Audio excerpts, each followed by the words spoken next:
ఈ ప్రపంచంలో గొప్ప దైవజనుడు ఒకడున్నాడు. ఈ ప్రపంచంలో గొప్ప దైవజనుడు ఉన్నాడు.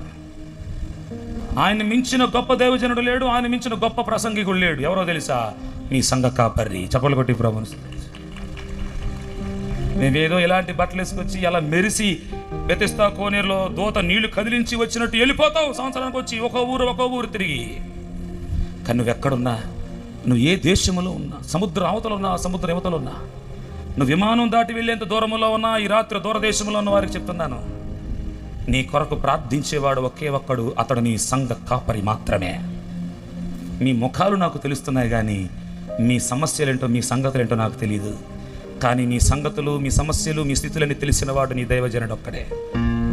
నువ్వు ఈ ప్రపంచంలో దేన్నైనా పోగొట్టుకో, కానీ నీవు నీ దైవజనుని నువ్వు పోగొట్టుకున్నావంటే అది నీకు చాలా ప్రమాదకరం, అది నీకు చాలా ఇబ్బందికరం.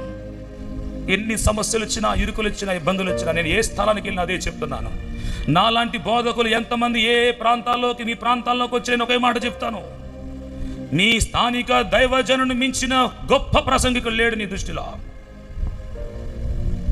నీ దైవజనుని మించిన ప్రార్థనాపరుడు లేడు. ఎందుకంటే ఇంతమందిని తెచ్చి కూర్చోబెడితే నేను వచ్చి 1 గంట చెప్పి వెళ్ళిపోయేవాడిని. నేను నువ్వెవరో నాకు తెలియదు, నువ్వు గుర్తుపెట్టినా నేను గుర్తుపట్టలేను. ఒకసారి పంటి మీద ఒక ఆమె గుర్తుపట్టి, పాస్టర్ గారు వందనాలని, అమ్మా ఒక మాట, మీరెవరో నాకు తెలియదు, మా ఊరొచ్చి వాక్యం చెప్పారండి. నేను ఆమెకు తెలుసు, కానీ ఆమె నాకు తెలియదు. ఆమెకు ఎవరు తెలుసు అంటే, తనకు ఏ కష్టం వచ్చినా ఎవరికి ఫోన్ వస్తుంది? నీ దైవజనుడికే. నీ దైవజనుడు కట్టిన బలిపీఠం నీ సంఘం.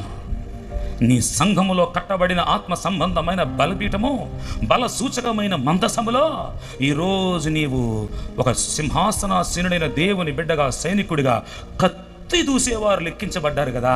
అలాగా సంఘములో వాక్యమనే ఖడ్గము పట్టుకుని కత్తి దూసేవారు లెక్కించబడాలి.